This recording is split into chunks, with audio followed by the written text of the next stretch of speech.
welcome back di Business Q&A Business.id.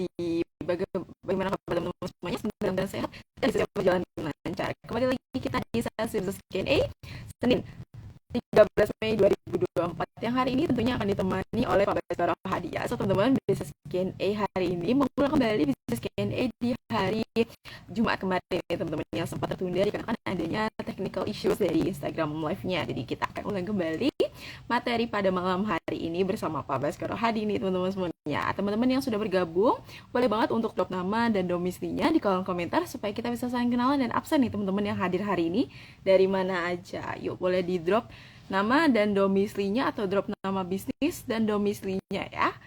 Oke, sebelum kita mulai, di sini pasti ada business planners yang baru follow Business.id dan belum tahu nih program-program apa saja yang disediakan oleh Business.id. Kita kenalan dulu ya sama Business.id. Business.id merupakan platform belajar bisnis dan interaksi langsung dari expert di bidangnya. Teman-teman bisa belajar dengan mengikuti kelas-kelas berbayar kita di aplikasi atau websitenya Business.id. Saat ini kita ada 12 kelas, yang mana cukup satu kali investasi aja dan materinya udah bisa diakses seumur hidup tanpa tambahan biaya lainnya. Jadi jangan lupa untuk download aplikasi Business.id di Play Store ataupun App Store nih secara gratis, karena selain teman-teman bisa akses e-course pembelajaran dengan satu kali pembayaran, teman-teman juga bisa akses video gratis untuk belajar nih teman-teman yang diambil dari sesi Business Forum yang tentunya teman-teman bisa akses seumur hidup juga, karena aksesnya gampang banget lewat aplikasi aja nih. Selain itu, business planners juga bisa mengikuti pembelajaran gratis lainnya dari Business.id, yaitu Business Q&A seperti kegiatan kita di malam hari ini yang diadakan sebanyak 2 kali dalam satu minggu nih, di hari Senin bersama Pak Bas dan di hari Rabu bersama Pak Budi Isman di jam 19.45 malam sampai jam 20.45 malam teman-teman semuanya. Jadi jangan sampai ketinggalan, pasang alarmnya di jam segitu ya, di 2 hari itu, di Senin dan di Rabu. Atau teman-teman juga bisa ikut kegiatan Business Forum via Zoom yang biasanya diadakan di setiap hari Sabtu nih. Teman-teman bisa cek jadwalnya di Instagram Business.id dan teman-teman bisa daftar biar gak ketinggalan juga di link pada bio Instagramnya Business.id pada menu daftar Business Forum ya. Karena sesi Business Forum ini seperti talk show bareng expert. Nah, gak cuman Pak Budi, Pak Bas aja nih yang bergabung di sesi Business Forum. Tentunya banyak banget expert-expert Business.id seperti Pak Rex Marindo, lalu ada Pak Paras Nasution, ada Pak, dan masih banyak lagi teman-teman semuanya, ada Bu Evita dan masih banyak lagi yang teman-teman bisa sesuaikan nih dengan kebutuhan pembelajaran teman-teman, karena sesi Business Forum ini banyak banget materinya, jadi teman-teman bisa pilih dan sesuaikan nih dengan kebutuhan teman-teman semuanya. Nah, teman-teman, Business.id juga punya program offline buat teman-teman yang ingin mendalami peran CEO atau Chief Executive Officer. Anda bisa bergabung di CEO Development Program. Dalam program ini, Business Planners akan meningkatkan kapasitas kepemimpinan dalam organisasi untuk membangun bisnis yang lebih profitable, sustainable, dan juga pastinya lebih growing. Dengan fokus pembelajaran pada tugas dan tanggung jawab CEO, kompetensi CEO, lalu pengetahuan fundamental CEO, rutinitas CEO, dan tentunya dalam CEO Development Program akan ada sesi assessment nih. Apakah saat ini Anda sudah cocok menjadi CEO atau butuh pengembangan atau pendalaman lebih lanjut untuk meningkatkan diri sebagai CEO. CEO Development Program merupakan program workshop selama 2 hari dengan metode intervensi training, coaching, and mentoring yang dipandu langsung oleh Pak Budi Isman yang sudah berpengalaman selama 30 tahun di banyak multinational company seperti Coca-Cola Amatil, Shell Oil, Sari Husada SGM, dan masih banyak lainnya. CEO Development Program dilaksanakan pada tanggal 20 sampai 21 Mei 2024 di Hotel Mulia Jakarta. Nah, buat teman-teman semuanya yang tanya, nanti yang ngajar tuh hanya Pak Budi atau ada teman-teman yang lain atau ada expert lainnya sih yang mengajar? Tentunya selama 2 hari workshop CEO Development Program nantinya Pak Budi akan mengajar langsung nih bareng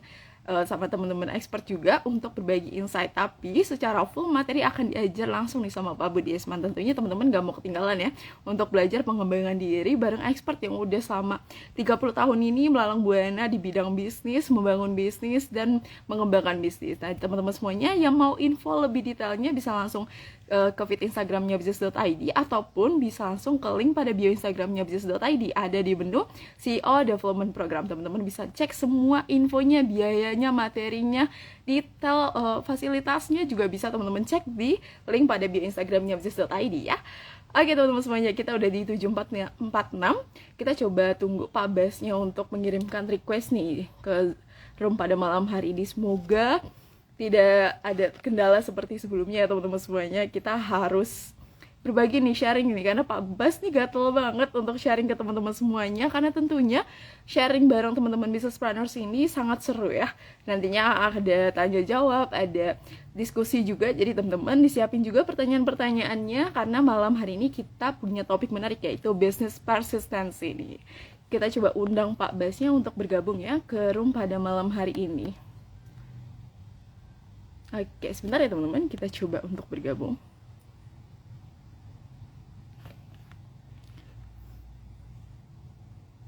Dan domisilinya juga di kolom komentar supaya kita bisa saling absen dan kenalan nih teman-teman yang hadir hari ini dari mana aja. Oke, alhamdulillah kita bisa kembali ya Pak di sesi bisnis Q&A ini. Selamat malam. Akhirnya. Reza. Malam Pak Bas, gimana kabarnya Pak? Alhamdulillah baik. Akhirnya bisa muncul teh. Akhirnya Pak.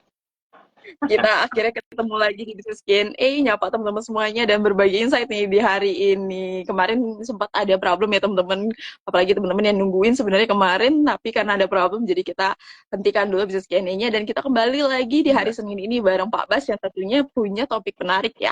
Tapi sebelum itu Pak, kita mau sapa-sapa dulu ya teman-teman yang udah hadir nih di malam hari ini, dan sambil nyapa nih Pak, boleh nggak nih Pak ceritain seminggu ke belakang ada nggak nih Pak sesi bareng atau nemenin business planners nih Pak untuk mengembangkan bisnis ataupun diskusi-diskusi ringan nih bareng business planners semuanya. Silakan Pak. Ya, selamat malam Raisa. Terima kasih lagi nih udah menemani saya untuk menyapa teman-teman di Business ID ya untuk Business Q&A malam ini. Hari ini Senin ya, tanggal berapa nih? Tanggal 13 Mei. Jadi minggu lalu nggak terlalu padat acaranya, tapi yang Senin minggu lalu kita harus undur karena kebenaran bertepatan dengan hari ulang tahunnya Audi Dental ya, yang ke-15. Jadi saya izin waktu itu untuk tidak tampil di Business Q&A dan karena harus menghadiri undangan dari dari Dental Audi. Jadi mereka melakukan perayaan 15 tahun. Ada Dr. Yulita, Dr. Sari, Dr. Aini ya. Jadi trio dokter gigi seru sekali. Jadi kami para panel expert di Business ID diundang. Yang hadir ada Pak Iskandar, Bu Evita, saya sendiri, dan di situ menariknya mereka sudah berkembang cukup pesat ya di tahun-tahun belakangan ini, dan sudah ada 33 cabang. Ini sharing aja nih Bu, ya bisa menjadi inspirasi buat teman-teman walaupun industrinya berbeda ya. Jadi dalam kurun waktu 15 tahun dan beberapa tahun terakhir percepatannya sangat baik. Ya, sudah ada 33 cabang di seluruh Indonesia. Lalu ada, kalau saya nggak salah, 300 atau 400 mitra dokter gigi. Lalu dari situ ada sekitar 600 karyawan. Saya pikir pencapaian yang luar biasa. Dan mereka kemarin merayakannya dengan cukup menarik sekali ya, dan mengundang pemusik ya, salah satunya Malik The Essentials ya, tapi walaupun itu sifatnya entertaining juga, pencapaiannya yang dikemukakan oleh mereka itu juga cukup luar biasa. Nah dari situ akhirnya saya terbersit gitu ya, yang hubungannya dengan topik malam ini, yaitu business persistency. Nah ini kan salah satu yang kita bisa lihat bagaimana yang namanya business persistency itu bisa akhirnya menghasilkan sesuatu yang positif, bahkan signifikan sekali ya, seperti itu. Jadi itu ceritanya, Raisa, sebagai pembuka. Oke, baik, terima kasih Pak Bas. Jadi seru banget ya teman-teman semuanya. Semoga cerita dari Pak Bas nih seputar Audi Dental yang ada anniversary ya Pak. ke-15 tahun ini bisa jadi inspirasi nih buat teman-teman semuanya karena udah sustain ya Pak, 15 tahun ini udah cukup lama, udah berdiri lama. Jadi teman-teman semoga bisa jadi inspirasi nih dan bisa terus ya Pak belajar supaya bisnisnya lebih berkembang lagi seperti Audi Dental nih teman-teman semuanya. Oke Pak Bas, kita sudah di 751 ya Pak. Tapi sebelum kita ke sesi tanya jawab pastinya kita harus dengar dulu nih insight dari Pak Bas. Nah, Pak Bas ini udah nyiapin topik ya, tadi udah disebutin juga business persistency. Tentunya topik malam hari ini banyak banget yang bisa dibahas ya Pak, yang dikulik. Jadi teman-teman semuanya yuk disiapin dulu catatannya, pertanyaannya supaya nanti bisa dikulik nih, bisa diskusi langsung bareng Pak Bas dan tanya jawab pastinya. Nah sebelum itu kita dengar dulu terlebih dahulu sharing dari Pak Bas. Teman-teman yang udah punya pertanyaan boleh banget langsung disiapin pertanyaannya di box nanti dikirim di box Q&A ataupun di kolom komentar ya. Oke Pak Bas, kita dengerin dulu sharing dari Pak Bas. Silakan Pak. Oke, jadi seperti biasa buat teman-teman business planner yang baru hadir mungkin kali ini, selamat bergabung ya, dan teman-teman yang sudah sering mantengin dan join di Business ID, selamat datang kembali di Business Q&A hari Senin ini. Tentunya juga seperti tadi Raisa sampaikan, kita ada Business Q&A juga di hari Rabu dengan Pak Budi Isman. Ya, dan kadangkala kita juga ada acara Sabtu Business Forum yang teman-teman bisa manfaatkan sesi-sesi ini untuk ya mendapatkan inspirasi, mendapatkan pengalaman dari para panel expert di Business ID. Dan juga seperti biasanya di sesi Business ID ini sifatnya nyantai ya, jadi tidak formal.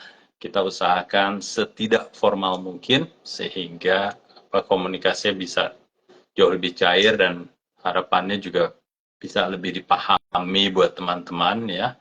Dan tentunya ini adalah sesi bukan satu arah, sesi dua arah, di mana kalau ada pertanyaan, ya teman-teman, kalau ada pertanyaan seputar bisnis yang ingin diajukan, silahkan. Ya, mau apapun selama itu masih dalam konteks bisnis, kami akan coba membantu menjawabnya atau mengklarifikasi dari mungkin keruwetan yang ada di benak teman-teman sekalian.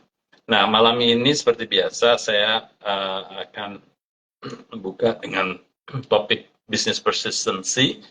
Walaupun sekali lagi nanti pertanyaannya kalau bukan berhubungan dengan topik malam ini pun tidak masalah. Oke, jadi business persistency. Jadi kalau kita bicara soal persistency itu juga berlaku dalam bisnis. Persistent itu kan apa ya, keuletan, sustainability dalam kita menjalankan bisnis. Nah ini sangat-sangat diperlukan dan ini kemarin juga tiba-tiba terbersit aja sewaktu seperti tadi saya sampaikan, kalau saya menghadiri ulang tahun yang ke-15 dari Dental Audi. Jadi itu mengingatkan saya mengenai sebuah bisnis perlunya persistensi dan juga mengingatkan saya juga yang pernah saya jalanin dan yang saya pernah perhatikan dalam dunia bisnis itu yang namanya persistensi itu juga diperlukan ya. Nah, kalau kita bicara soal business persistency, maksudnya apa sih? Ya, maksudnya apa? Jadi secara gamblangnya, secara pemahaman day to day atau kesehariannya sebenarnya itu apa yang dimaksud business persistency. Jadi kalau saya bisa buatkan catatan di sini, paling tidak ada 4 aspek ya, 4 aspek yang bisa membantu kita persisten dalam menjalankan bisnis. Yang pertama adalah fokus. Ya, jadi ini yang selalu digaung-gaungkan oleh pebisnis yang sukses adalah fokus. Ya, fokus maksudnya apa? Fokus itu maksudnya adalah benar-benar fokus pada core bisnis kita. Jadi core itu apa? Inti atau pusat dari bisnis kita. Nah, core bisnis kita apa? Nah, itu yang harus terdefinisi dari awal. Jadi kalau ada bisnis bisnis yang mulainya sudah dari beberapa area of interest atau area of focus, biasanya dalam prosesnya untuk bisa bisnis itu maju, biasanya harus memiliki fokus, meredefinisi fokusnya di mana, core competencies-nya di mana, kekuatannya di mana. Karena dari beberapa bisnis yang sudah dijalankan bersamaan, berjalannya waktu pasti akan mengerucut atau paling tidak membuktikan kepada kita sebagai pemilik bisnis atau sebagai operator bisnis sebenarnya core bisnis kita di mana, kekuatan kita di mana, dan biasanya berangkat dari situ kita akan mengembangkan improvisasi dan membangun core bisnis kita atau core kompetensi kita dalam bisnis itu. Dan itu berlaku ya untuk perusahaan dalam segala skalanya atau segala ukurannya. Itu yang saya paling tidak alami, ya kita tetap harus punya fokus yang jelas. Core competencies kita di mana, core business kita di mana, kekuatan kita apa dalam core competency itu, dan itu yang selalu harus diimprove dan harus di-build upon atau dibangun dari fondasi itu. Lalu juga dalam kita berfokus, tentunya kita harus punya goals. Ya, jadi kalau bisa kita bayangkan dari beberapa area of business yang awalnya kita tidak fokus ke salah satunya, akhirnya kita akan punya bisnis yang fokusnya di mana dan tentunya akan lebih mudah mencapai goal itu jika goal itu terfokus pada satu area of business ya. Nah, jadi itu yang selalu kita harus ingat dalam kita fokus, kita juga akan memiliki fokus dalam pengejaran goals itu. Jadi kebayang kalau kita bermain bola, yang namanya goal atau gawang itu kan akan lebih mudah kalau itu satu ya. Ketimbang ada beberapa goal, akhirnya kita sendiri bingung kita mau akan mencetak goalnya ke gawang yang mana. Jadi dengan fokus yang lebih jelas, fokus yang benar-benar single-mindedly, yang satu, ujung-ujungnya tentu kita akan punya goal atau gawang yang juga cuma satu. Nah, itu yang bisa kita kejar untuk menghasilkan goal di gawang tersebut. Ya, jadi yang pertama dalam bisnis persistency itu adalah fokus. Lalu yang kedua adalah identifikasi antara opportunity dan issue. Jadi ini yang selalu yang akan memotori kita dalam membangun bisnis itu selalu kita dari hari ke hari harus mencari peluang atau opportunity. Tapi juga tidak bisa dipungkiri dalam perjalanan kita membangun bisnis tentu akan ada isu. Isu itu bisa dalam bentuk halangan ya, rintangan, apapun itu. Jadi kita di poin kedua ini adalah kita harus mengidentifikasikan yang namanya opportunity atau celah dan juga isu. Apa saja isu yang akan ada dalam perjalanan kita membangun bisnis. Ya, jadi ini yang akan membuat kita bertumbuh. Jadi tidak hanya mengejar atau memasuki celah yang terbuka, tapi juga keberhasilan kita untuk mengatasi rintangan, belajar untuk problem solving di core business kita. Ya, jadi kalau kita bisa lihat di sini, dalam opportunity ini kita harus terus mencari celah, berinovasi, berenovasi, mencari hal-hal yang bisa memberikan penawaran yang lebih baik kepada customer kita, kepada target market kita. Itu yang harus terus kita lakukan. Ya, jadi identifikasilah opportunity atau celah yang bisa memungkinkan kita memberikan penawaran yang lebih baik Tapi bersama dengan itu pula, kita juga akan sering menghadapi rintangan, dan dari situ kita harus menarik pembelajarannya apa. Ya, what's working, what's not working, apa yang harus kita selesaikan, yang kembalinya ujung-ujungnya adalah untuk meningkatkan customer experience kita terhadap customer kita. Ya, jadi itu poin keduanya. Tadi poin pertama adalah fokus, yang poin keduanya adalah identifikasi opportunity dan issues. Ya, dan ini dua hal yang akan membuat kita terus memperbaiki penawaran bisnis kita. Oke, itu poin kedua. Dan di poin ketiga kita juga akan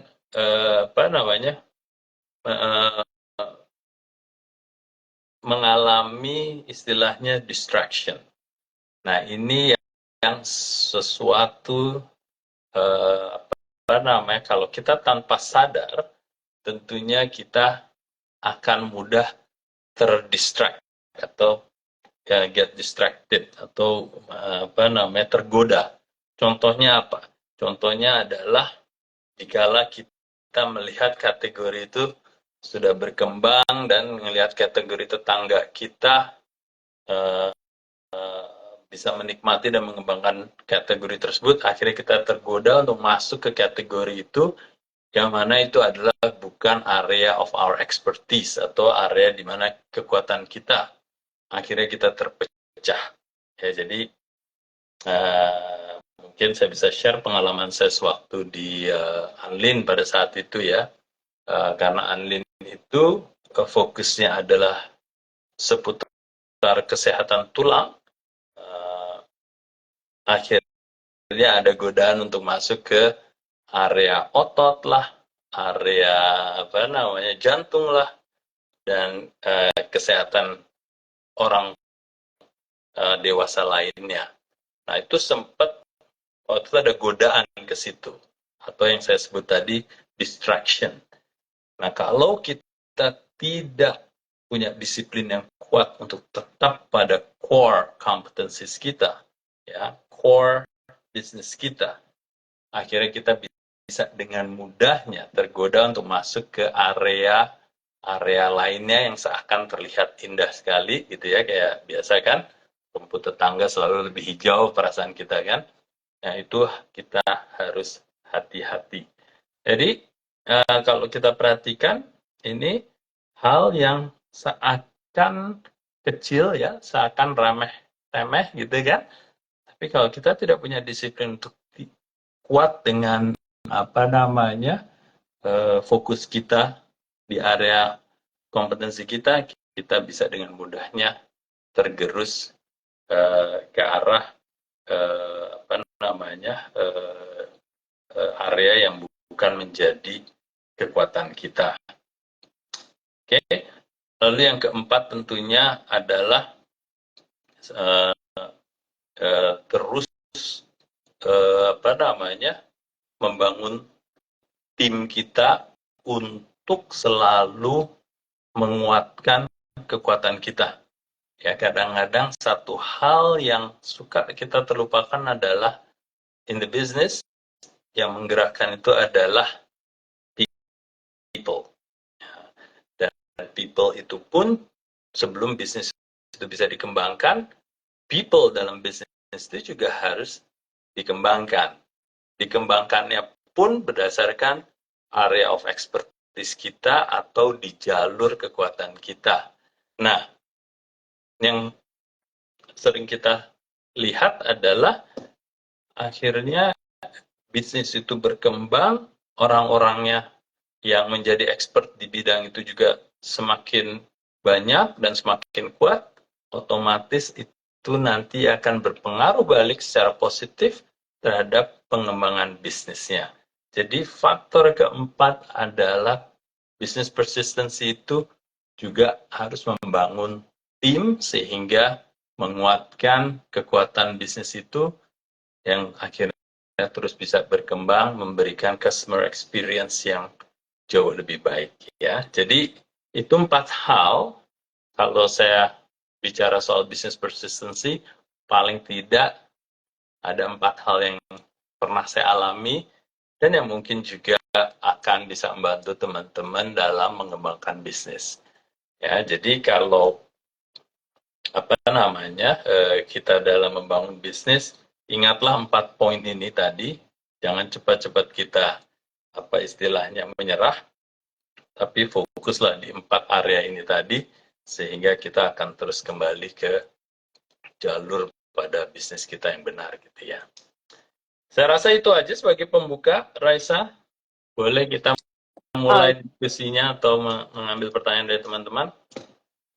Oke, siap. Pak Wes. Terima kasih banyak nih atas insight-nya. So, teman-teman semuanya udah dengar ya bisnis persistensi dan bagaimana sih langkah-langkahnya atau strategi ya Pak untuk meningkatkan persistensinya dalam bisnisnya teman-teman semuanya. Tadi ada 4 ya Pak yang Ya. sebenarnya dimaksudkan dari persistensi ini. Ada yang pertama adalah fokus, lalu identifikasi antar opportunity dengan issues, lalu distraction ya Pak, menghadapi distractionnya ini, lalu ada yang terakhir ada membangun tim untuk selalu menguatkan bisnisnya kita. Jadi teman-teman semuanya ada 4 hal yang teman-teman harus pahami ya Pak untuk persistensi dalam membangun bisnis. Nah, tentunya persistensi ini bisa dibangun terus-menerus ya Pak.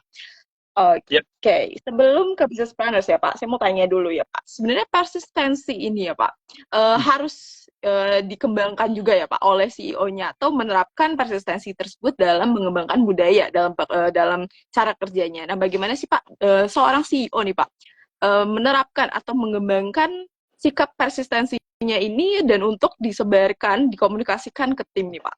Iya, oke.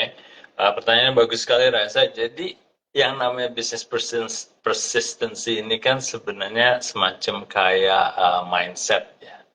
Dan kalau kita bicara soal mindset yang nantinya mungkin nanti bergulir ke values dan culture ya atau nilai-nilai dalam perusahaan dan juga kebudayaan dalam perusahaan itu biasanya itu harus didrive oleh pemimpinnya dulu. Paling tidak di awal-awalnya adalah pucuk pimpinannya dulu sebelum nanti menjadi bagian dari dewan pimpinan. Ya, jadi kalau pucuk pimpinan udah pasti kan ya bisa jadi itu adalah business owner, bisa jadi itu adalah CEO-nya, karena kan kalau yang kita banyak saksikan adalah di bisnis yang baru mulai menggeliat itu kan pucuk pimpinannya itu business owner bisa jadi sama dengan CEO-nya juga gitu ya. Tapi setelah itu biasanya setelah bisnis mulai berkembang ya mulai berakselerasi, dewan pimpinan pun juga ikut punya peran dan tanggung jawab untuk mengembangkan mindset yang berupa hal-hal yang 4 tadi paling tidak sehingga bisnis persistency itu bisa berjalan dan bisa diterapkan ya oleh tim secara luas seperti itu, Reza. Oke, baik Pak. Jadi memang si CEO-nya sendiri ya Pak yang perlu menerapkan atau mengembangkan mindset ya Pak persistensi ini supaya nantinya saat pengembangan bisnisnya pun persistensi ini bisa diterapkan secara baik ya Pak. Tadi ada fokus, identifikasinya jelas, lalu distractions-nya bisa dikurangi sampai bisa membangun tim ya Pak untuk saling menguatkan. Oke Pak, coba saya ambil pertanyaan ya Pak dari Ardian Putra Hidayatullah di komen. Cara konsisten dalam disiplin itu gimana Pak? Dan cara untuk membangun fokus yang efektif itu bagaimana? Ya, biasanya PR penting di awal itu kan berjalannya kita tuh mulainya kan jualan dulu gitu ya. Yang penting mau kayak apapun yang penting jualan dulu. Nah, itu sama sekali tidak ada salahnya. Jadi hal yang membuat kita konsisten dan disiplin untuk persisten itu ya kita harus tetap tidak boleh mengabaikan hal-hal yang sifatnya bicara soal berjualan karena kalau bisnis masih kecil itu ya nadi dan darahnya itu ya dari jualan dulu kan gitu ya. Jadi tantangan pertama biasanya adalah tetap kita harus berdisiplin untuk bisa jualan dan mengembangkan jualan mulai dari yang kecil ke mulai besar dan akhirnya besar dan besar sekali begitu ya. Yang kedua adalah biasanya ada istilah yang namanya pimpinan itu melakukan rally. Ini rally bukan rally mobil gitu ya, tapi dalam pengertian kalau dalam bisnis itu kita rally itu ya kayak kita sebagai kandidat presiden, anggap aja kayak pemilu gitu. Jadi ya pemimpinnya itu atau calon presidennya itu, sebagaimana itu menjadi calon pemimpin, dia harus bisa terus merally. Jadi dia harus bisa terus menggembar-gemborkan inisiatif-inisiatif apa yang harus dilakukan. Nah itu tadi, jadi paling tidak ada di 4 area tadi fokus. Dia harus bilang, ini kekuatan kita, ini yang harus kita fokus di sini. Hal-hal yang lain yang tidak berhubungan dengan area of fokus kita atau bukan kekuatan kita, bukan menjadi core bisnis kita kesampingkan atau bahkan kita hilangkan. Nah, itu tugas dari pimpinan atau pucuk pimpinan dan dewan pimpinan lainnya. Dewan pimpinan kan bisa kepala departemen ya, kepala departemen finance, kepala departemen sales, kepala departemen marketing, kepala departemen IT, dan seterusnya, dan seterusnya. Lalu yang kedua, dia juga yang harus mendrive yang dalam artian tadi, ini ada opportunity ke depan. Opportunity ini kita temui karena kita bisa melihat dengan dengan keahlian kita di bidang ini, kita bisa lihat celah-celah yang bisa kita masukin. Lalu juga dia akan bicara soal isu yang selama ini berjalan adalah mungkin ada speed yang kurang cepat gitu ya. Speed apa? Speed jualannya bisa jadi, speed untuk kita belajar dari pemahaman market gitu. Lalu dia juga akan ngedrive tadi. Yang ketiga apa?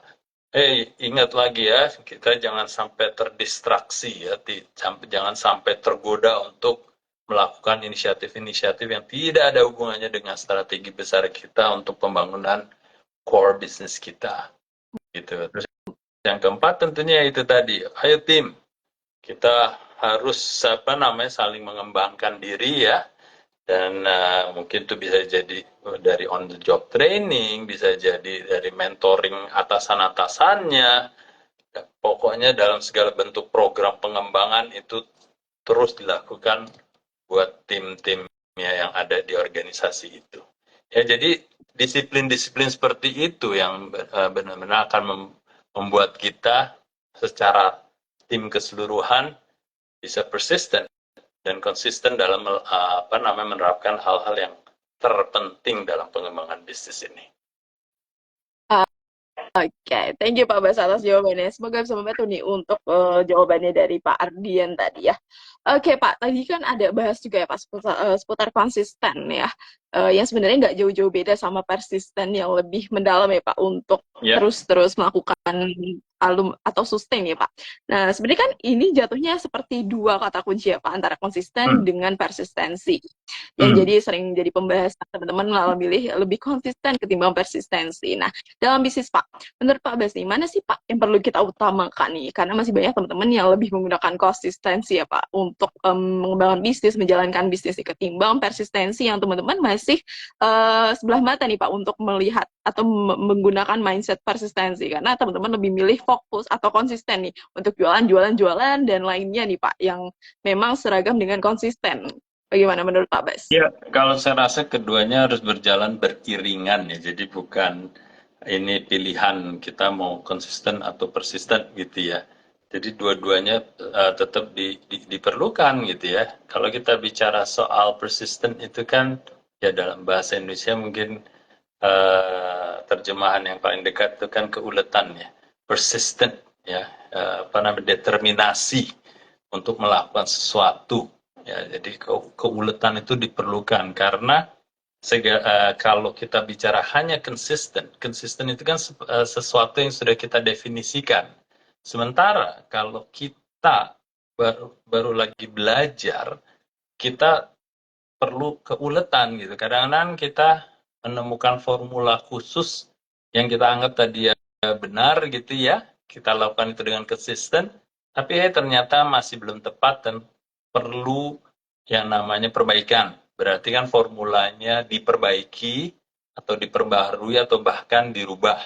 Nah, kalau kita tidak punya persistent atau keuletan atau determinasi, kita bisa putus asa, bisa patah arang.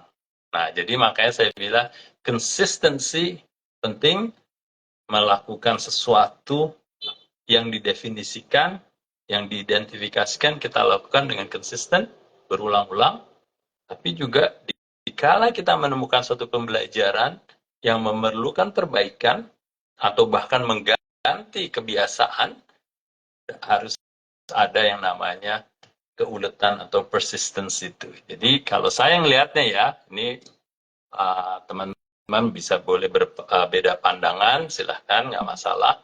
Tapi kalau saya melihatnya, keduanya harus berjalan beriringan.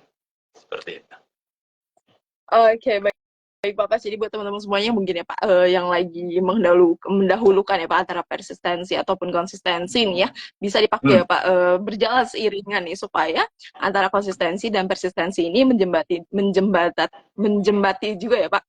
Jadi bisa saling beriringan di pekerjaannya. Jadi teman-teman nggak perlu khawatir juga ya Pak, misalkan memang masih mau fokus pada konsistensinya terlebih dahulu, baru mulai persistensi atau keuletannya, itu boleh banget, tapi lebih baik ya Pak dijalani secara beriringan nih supaya teman-teman nggak jadi sebelah berat sebelah ya Pak, dan lebih mudah Betul. lagi untuk mengembangkan bisnisnya. Oke Pak, sebelum ke business planners lagi, teman-teman yang punya pertanyaan boleh banget langsung drop pertanyaannya di box Q&A ataupun di kolom komentar ya, jangan malu-malu karena tentunya pertanyaan-pertanyaan teman-teman semuanya nanti akan dibantu dijawab nih oleh Pak Bas nih. Udah ada yang bertanya juga ya Pak dari Makna Langit dan Bumi di kolom komentar. Mohon pencerahannya nih Bapak, upaya untuk tidak terdistract karena seringkali ketika ada masalah ingin beralih ke usaha yang lain. Itu dengan mudah. Kemarin saya baru ketemu apa namanya kebenaran apa masih saudara dekat ya datang bertanya mengenai satu hal ya untuk pengembangan bisnisnya juga masih belum besar. Dan kadang kita punya persepsi bahwa, oh kita sudah melakukan ini, melakukan itu, tapi kok tidak berhasil. Tapi saya selalu ingatkan ya, dalam hal-hal yang kita lakukan sebenarnya itu sudah cukup atau belum, sesuai kadar atau belum, sesuai porsi atau dosis yang dibutuhkan atau belum. Contoh adalah, kita selalu menganggap bahwa saya sudah berkomunikasi di sosial media, gitu, tapi kok order kok susah datang gitu kan. Ya, saya tanya, seberapa besar brand awareness yang sudah ada di target marketnya? Oke, dua kata kunci kan, brand awareness sama target marketnya. Target marketnya pun masih belum terdefinisi dengan jelas. Oh ya, saya pikir siapa saja di bumi ini yang bernafas itu adalah target market saya. Padahal bukan. Padahal itu yang harus diidentifikasikan siapa. Kita sudah mengukur belum itu brand awareness kita berapa, seberapa besar. Nah, ternyata belum tahu juga. Terus saya tanyakan lagi dosis, kalaupun yang digunakan adalah media Instagram aja gitu, apakah cukup? Kita tahu kan algoritmnya di Instagram itu kan, ya nggak beda-beda jauh. Saya kalau tidak terlalu aktif berkomunikasi di Instagram, tiba-tiba beberapa hari kemudian apa daya jelajah dari posting saya menurun drastis. Akhirnya dari mungkin followers saya yang walaupun tidak terlalu banyak juga ngedrop cuma mungkin 5% yang mendapatkan atau apa namanya reach yang dicapai oleh postingan saya gitu ya. Nah, hal-hal ini pernah nggak dihitung, diukur gitu. Kalau memang masih rendah, ya sudah sewajarnya gitu. Orang banyak yang belum tahu, orang belum apa namanya memahami itu, apa yang kita sampaikan, orang pesan kita nyampe aja enggak, boro-boro dipahami gitu kan ya. Nah ini hal-hal yang kadang-kadang kita harus istilahnya mengaudit ya, memeriksa seberapa besar usaha kita itu benar-benar nyampe atau belum gitu ya. Nah kadang-kadang karena kita tidak mencari tahu itu, kita sudah berasumsi bahwa oh pesan kita tidak dibeli dibeli oleh konsumen, akhirnya mereka tidak mau membeli produk kita. Padahal sebenarnya belum nyampe ke situ gitu. Nah, ini hal-hal yang saya pikir data dan fakta itu penting sebelum kita mengambil kesimpulan, ya, karena kasihan kalau kita salah menganalisa, tidak punya data dan fakta, akhirnya seakan-akan produk kita produk gagal. Padahal boro-boro produk gagal, orang produk itu belum terkomunikasikan, dan pun kalaupun sudah terkomunikasikan bisa jadi orang masih belum memahami dan seterusnya dan seterusnya. Ya, jadi intinya adalah kita harus rajin-rajin untuk mengaudit, memeriksa usaha-usaha kita itu sesuai dengan target yang sudah ingin kita capai atau belum sih. Kalau belum, ya akan sewajarnya hasil yang keluar tentunya di bawah dari ekspektasi kita gitu kan. Oke, baik. Terima kasih Pak Bas atas jawabannya. Semoga bisa membantu nih jawaban dari Pak Bas ya untuk makna langit dan bumi. Oke, Pak Bas. Sebelum balik lagi ke bisnis planners ya Pak, saya mau tanya lagi nih. Lalu Pak, apa sih yang akan timbul nih Pak? Problem-problem apa sih yang akan timbul nih saat kita melakukan mindset persistensi atau menerapkan persistensi ini dalam mengembangkan bisnis ataupun dalam tim yang menggunakan mindset tersebut Pak? Dan bagaimana mengatasinya yang lebih tepatnya gitu Pak? Ya itu salah satunya itu adalah kesimpulan kita dan bagaimana kita mengkomunikasikan ke dalam internal tim kita. Itu yang sering terjadi. Jadi ini juga satu kejadian yang belum lama ini ya, saya mendampingi sebuah usaha, hasil kuartal satunya sebenarnya sudah on track, sudah bagus gitu, tapi karena tanda kutip analisanya tidak tepat, sehingga pesan yang didapat oleh tim dan dewan pimpinannya itu seakan-akan justru kebalikannya, bahwa ini tidak berhasil. Padahal kalau kita menganalisanya dengan baik dan benar, itu kebalikannya, analisanya itu justru positif, hanya kurang besar gitu loh. Istilahnya, umpama kita menargetkan yang namanya jumlah transaksi yang meningkat, tapi ternyata jumlah transaksinya menurun, padahal revenue-nya meningkat dan target marketnya jauh lebih tepat. Nah, itu sebenarnya lebih bagus, tapi hanya gara-gara kita melihatnya, oh jumlah trafficnya dan transaksi yang menurun, akhirnya kita bilang kita nggak berhasil. Lalu kalau kita melihat secara keseluruhan, oke, jumlah trafficnya atau jumlah transaksi yang menurun, tapi setiap konsumen yang hadir di situ justru membeli lebih tinggi dari basket size-nya. Jadi kita kedatangan target market yang sudah lebih tepat, membelinya dengan nilai yang lebih tinggi, walaupun jumlah target market itu belum sesuai dengan keinginan kita, tapi paling tidak secara arahan kita sudah berhasil menarik orang-orang yang lebih tepat ketimbang orang-orang yang bukan target market kita. Nah, ini adalah, ya saya bicara sedikit detail supaya teman-teman ada gambaran gitu. Kadang-kadang kita melihat hasil atau analisa itu tidak tepat sehingga kita mengambil kesimpulan yang tidak tepat dan akhirnya kita menyampaikan kepada timnya juga tidak tepat, ya mereka akan kehilangan motivasi atau bisa jadi patah semangat atau patah arang kan gitu ya. Nah, ini jadi itu tadi keempat aspek itu benar-benar harus dijalanin dan dikomandoi oleh pucuk pimpinan dan juga dewan pimpinannya, sehingga fakta, data, dan penerapan dari 4 hal yang tadi saya bicarakan di awal ini benar-benar dilakukan secara konsisten gitu ya. Oke, baik. Terima kasih Pak Bas atas jawabannya. Lalu saya ambil lagi ya Pak pertanyaan dari Pak Ardiana Diki Putra Hidayatullah lagi nih. Ada pertanyaannya. Terkait disiplin dalam konteks diri sendiri, Pak. Untuk bisa terbiasa dalam suatu habit, kita butuh 21 hari. Tapi pada saat hari ketiga atau kelima, kita merasa bosan atau tertekan nih, Pak. Itu solusinya bagaimana? Teman-teman lebih sering ke distract ya, Pak? Seperti habit saya yang butuh 21 hari, tapi udah di hari ketiga, kelima aja udah mulai bosan nih. Gimana menurut Pak Bas? Silakan, Pak. Sorry tadi dengan siapa namanya? Maaf saya tidak nyatet tadi. Ardiana, Pak. Ardiana Diki. Ardiana. Oke, saya panggil Ardiana aja. Terima kasih pertanyaannya. Ya, memang saya sering dengar ya, apa namanya, ada istilah, apa namanya, berapa hari untuk menjadi satu kebiasaan gitu ya. Saya terus terang, dikala saya melakukan kebiasaan itu kayaknya jauh lebih daripada 21 hari deh kayaknya, jauh. Mungkin lebih ke 21 tahun kan kalau saya. Jadi intinya sebenarnya bukan masalah di timingnya ya, tapi lebih ke arah itu tadi ya.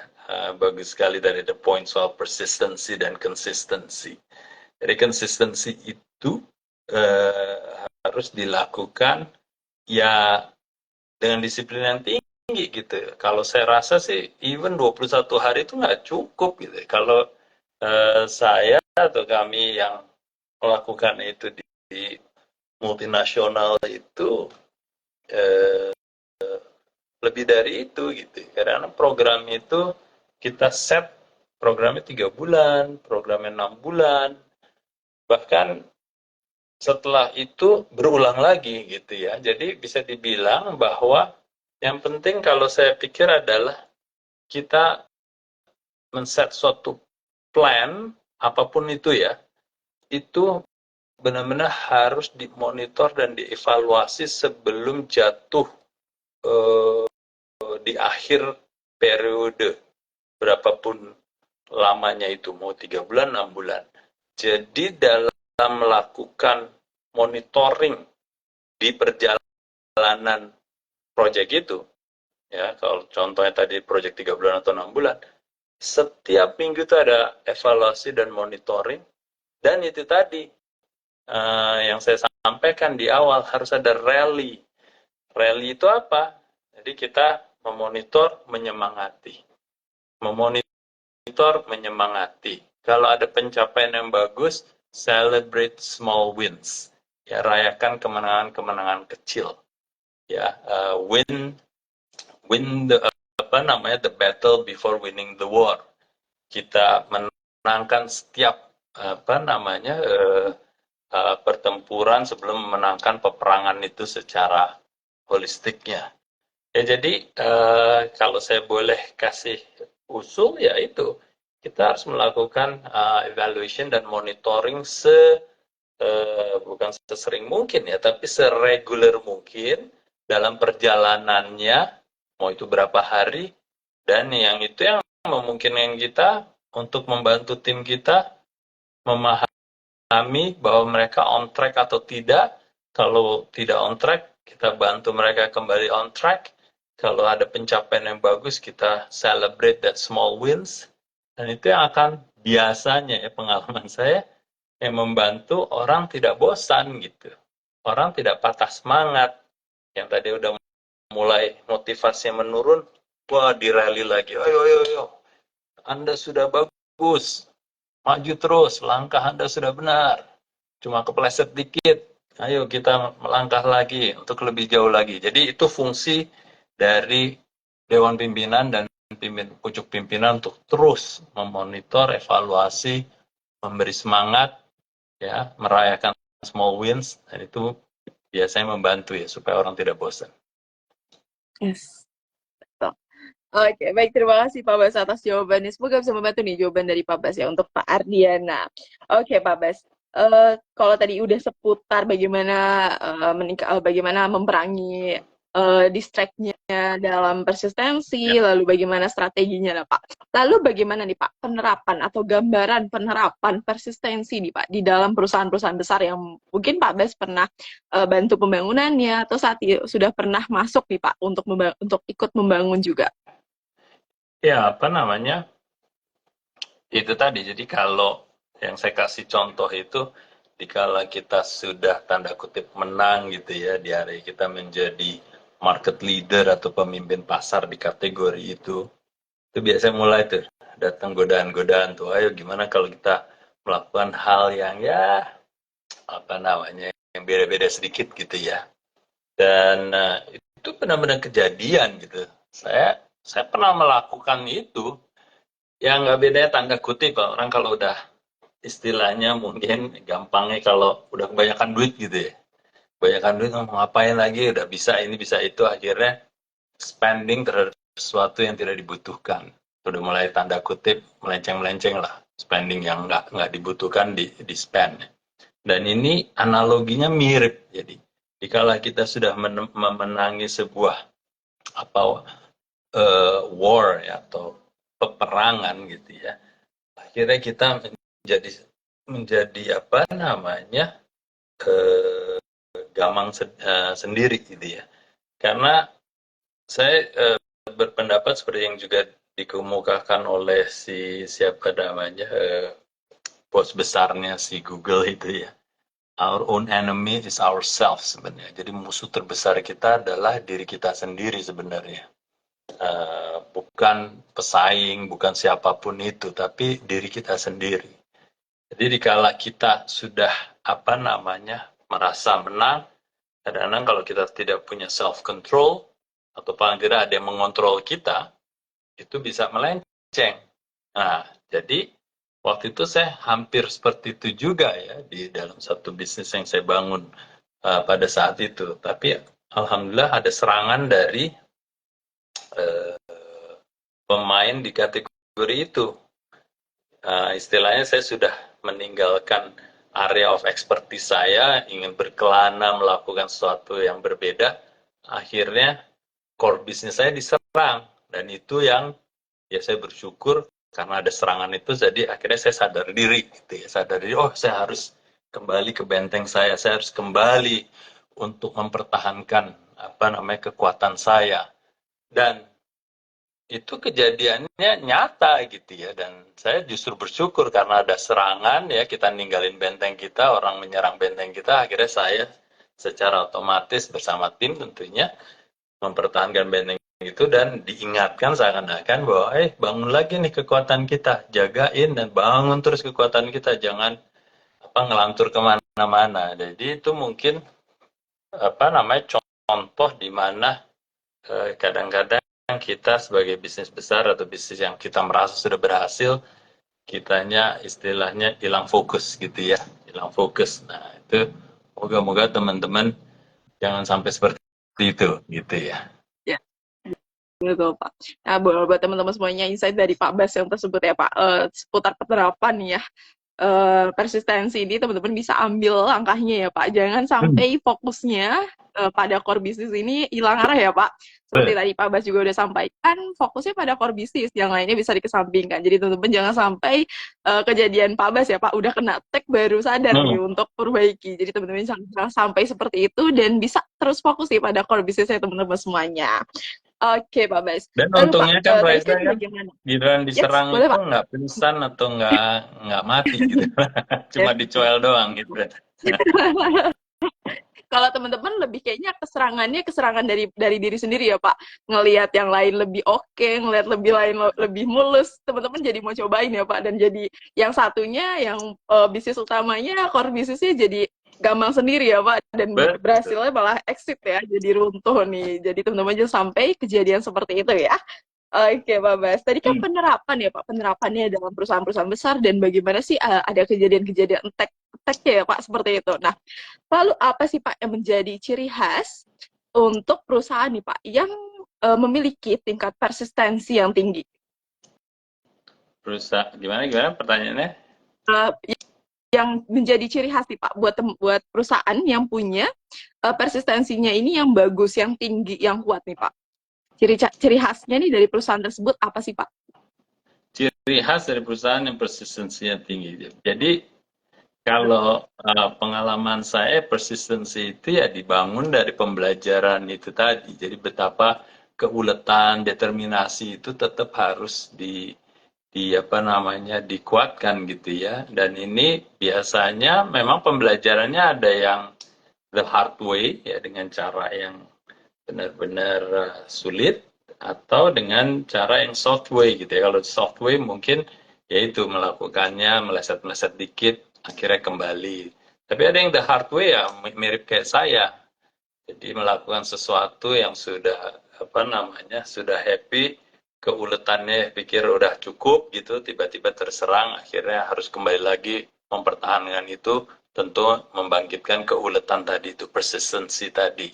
Ya jadi apa namanya ciri-ciri dari sebuah perusahaan itu biasanya sih ya yang sudah hidup mungkin 50 tahun ke atas ya. Saya pernah bekerja di perusahaan yang sudah berusia 100 tahun ke atas. Saya pernah bekerja di perusahaan yang baru waktu itu mungkin 30 tahunan, 40 tahunan.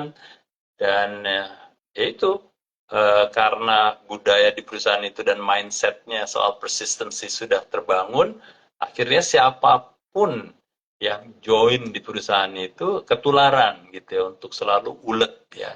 Kita tahu dan ya kita perhatikan ya, maksudnya kayak mungkin kalau kita lihat dari bisnis yang berbasis etnis Tionghoa gitu ya, kalau saya rasa banyak belajar saya dari etnisnya Tionghoa gitu ya, yang dimana mereka benar-benar persisten, keuletannya tuh luar biasa. Ya, saya nggak bicara soal ras atau apa di sini, tapi ada kecenderungan dari etnis tersebut melakukan keuletannya luar biasa gitu ya, yang istilahnya mau untungnya kecil yang penting jualannya banyak gitu kan, ketimbang ada yang punya pendapat bahwa saya maunya untungnya besar walaupun jualannya sedikit. Keduanya nggak bermasalah ya, tapi maksud saya kalau dilihat dari tingkat persistensinya bisa jadi keuletan itu dibangun dengan kekuatan untuk terus berjuang gitu ya.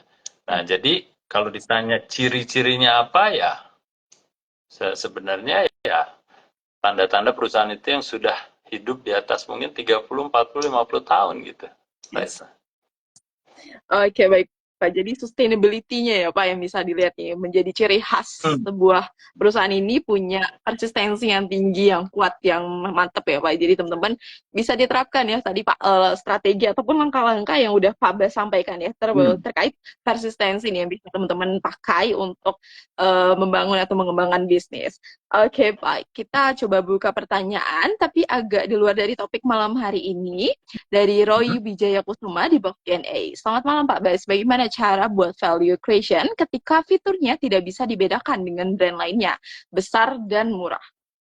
Besar dan murah. Oke, Roy Wijaya Kusuma, terima kasih. Selamat malam juga.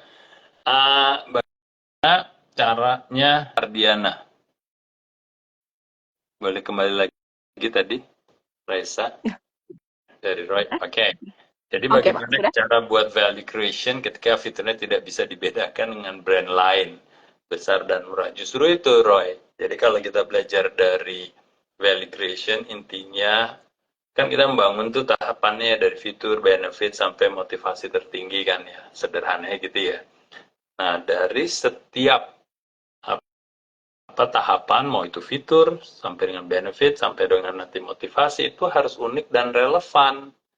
Jadi kalau tidak bisa dibedakan, ya berarti itu bukan sesuatu yang bisa kita, tanda kutip, gunakan untuk membangun value kita secara besarnya nantinya gitu ya. Jadi kita biasanya harus belajarnya mencari sesuatu yang unik atau diferensiasi yang tinggi ya. Bagusnya idealnya adalah satu-satunya di pasaran itu ya, makanya namanya unique. Terus juga relevan terhadap target marketnya. Nah ini PR besarnya sebenarnya, justru itu yang harus kita cari, Roy. Ya, harus kita cari. Kalau tidak bisa dibedakan, akhirnya ujung-ujungnya tidak bisa ada keunikan, akhirnya tidak mungkin relevan, akhirnya nanti kita nggak bisa bersaing. Nah, yang bisa menjual diri kita tanda kutip adalah apalagi kalau bukan harga yang lebih murah. Nah, kan kita nggak mau kan, karena sebenarnya yang dibeli oleh konsumen itu adalah value itu kan, ya. Value itu ada resepnya di dalamnya, fitur, benefit, dan motivasi yang unik dan relevan. Itu PR besarnya di situ, Roy. Oke, baik Pak Bas. Terima kasih atas jawabannya. Semoga semua membantu nih jawaban dari Pak Bas ya untuk Pak Roy Wijaya Kusuma. Next, saya ambil Pak pertanyaan dari bisnis.id VIP Community di Telegram dari Pak Heri. Hmm. Pertanyaannya adalah, kalau ada kompetitor yang overclaim nih Pak, dia satu-satunya yang jual jasa, yang padahal kita juga udah menjual jasa tersebut Hmm. duluan nih Pak. Apakah nggak apa-apa di stage nih dengan value ngingetin dia daripada overclaim, lebih baik kolaborasi? Oke. Ah, Gini, jadi kalau di dunia marketing itu adalah kita bicara soal persepsi. Ya, memang sering saya alamin teman-teman bicara bahwa klaimnya saya sama dengan kompetitor. Oh, kompetitor itu punya klaim seperti itu. Tapi kalau saya, ujung-ujungnya adalah membacanya tuh dari benaknya konsumen. Apakah konsumen itu sudah tahu bahwa si kompetitor itu punya klaim itu? Gitu ya. Kalau dulu saya cepet-cepetannya adalah mau klaim itu sama, tapi kalau saya lebih cepat mengkomunikasikannya, lebih cepat menancapkan itu kepada benak target market saya, justru saya yang akan dilihat oleh konsumen, saya sebagai pionirnya atau saya yang akan diasosiasikan dengan klaim tersebut.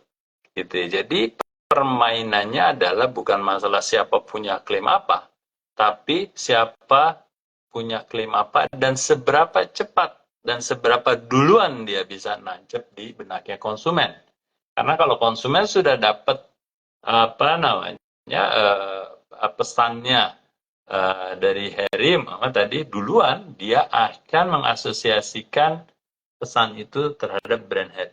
Walaupun kita tahu yang lain sudah punya klaim itu, tapi dia atau brand lain tidak melakukan komunikasi sesuai dengan dosisnya sehingga tidak nyampai ke benaknya konsumen. That's what matters ya. Jadi gitu aja. Masalah itu overclaim atau underclaim ya itu etika bisnis lah.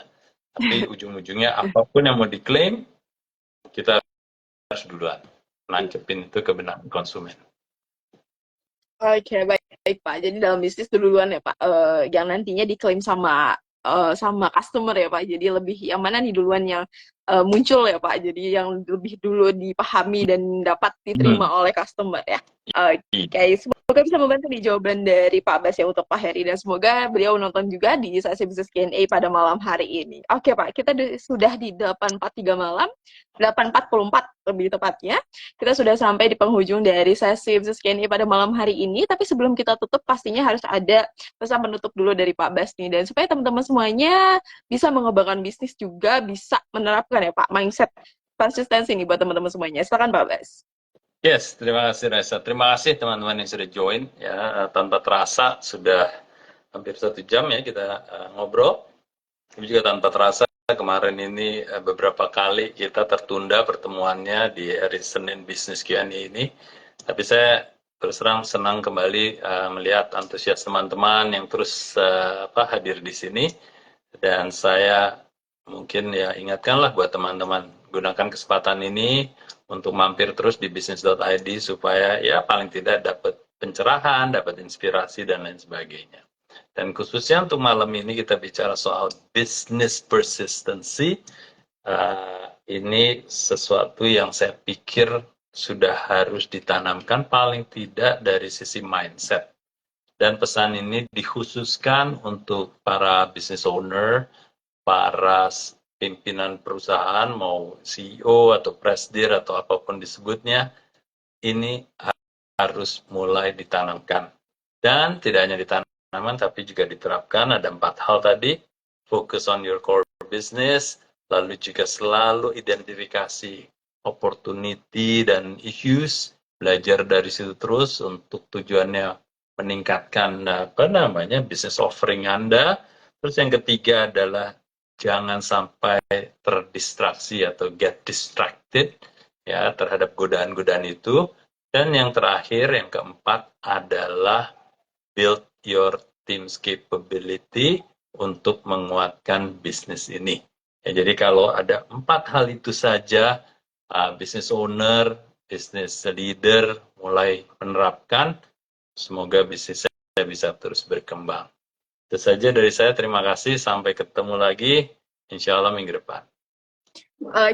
Oke, terima kasih Pak Bas. Jadi dari empat ya Pak, maksud dari persistensi ini jangan cuma dipahami aja, jangan cuma dipakai sebentar aja, tapi seperti judul ya Pak, persistensi harus keuletan yang harus dilakukan terus menerus. Jadi teman-teman jangan sampai dilakukannya cuma sementara, dilakukan setahun 2 tahun, tapi selanjutnya enggak. Nanti kayak Pak Bas ya, ada kena attack ya dalam core business ya. Jadi jangan sampai kejadian ya teman-teman. Oke, terima kasih banyak Pak Bas sudah memberikan insight pada malam hari ini, dan semoga teman-teman semuanya bisa langsung dipraktekkan dan dimanfaatkan dengan baik ya untuk bisnis semuanya, bisnis-bisnis teman semuanya. Jadi nanti kita akan bahas lagi tentunya ya Pak, kita review lagi nantinya. Jadi teman-teman jangan sampai nggak dipakai ya manfaat-manfaat dan tips-tips dari Pak Bas. Oke Pak Bas, terima kasih banyak sudah meluangkan waktunya pada malam hari ini dan memberikan insight-nya. Oke, thank you Raisa, terima kasih teman-teman, sampai jumpa lagi. Oke, terima kasih dan selamat malam Pak Bas. Terima kasih juga Business Planners yang sudah bergabung di sesi Business Q&A malam hari ini. Buat teman-teman yang ingin mendalami peran CEO atau mempelajari detail pembelajaran di CEO nih, pembelajaran karakter CEO, teman-teman bisa bergabung di CEO Development Program yang akan dilaksanakan pada tanggal 20 sampai 21 Mei yang akan diajar langsung nih oleh Pak Budi Isman. Nantinya kita akan belajar seputar kompetensi, tanggung jawab, rutinitas, pengetahuan fundamental, dan masih banyak lainnya seputar CEO. Jadi jangan lupa teman-teman untuk belajar bergabung di CEO Development Program yang tentunya nantinya akan ada sesi assessment nih untuk melihat kecocokan dan seberapa mantapnya teman-teman sebagai CEO nih. Jadi nanti teman-teman akan dicek langsung oleh Pak Budi Isman, dan selama 2 hari workshop CEO Development Program teman-teman akan diajar langsung oleh Pak Budi Isman. Teman-teman yang mau cek info lebih lengkapnya bisa langsung ke feed Instagramnya Business.id ataupun langsung klik link pada bio Instagramnya Business.id di menu CEO Development Program ya. Untuk menyimak kembali rekaman dari sesi Business Q&A malam hari ini, teman-teman bisa langsung cek IGTV-nya Business.id ataupun YouTube-nya Business.id ya. Bila bermanfaat buat business planners bisa langsung di-share dan juga like, dan jangan lupa untuk follow Instagramnya Business.id dan langsung download aplikasi Business.id, karena selain teman-teman bisa belajar dengan e-course-nya Business.id, teman-teman juga bisa belajar dari video pembelajaran gratis dari sesi Business Forum ya. Oke, terima kasih semuanya. Terima kasih Pak Bas. Kita ketemu lagi di minggu depan di Business Q&A juga, dan tentunya di Business Q&A di hari Kamis ya teman-teman semuanya, karena di hari Rabu kita libur dulu dan kita pindah ke hari Kamis bersama Pak Budi. Jangan sampai ketinggalan ya. Selamat malam Pak Bas dan selamat malam Business Planners. Selamat ketemu lagi.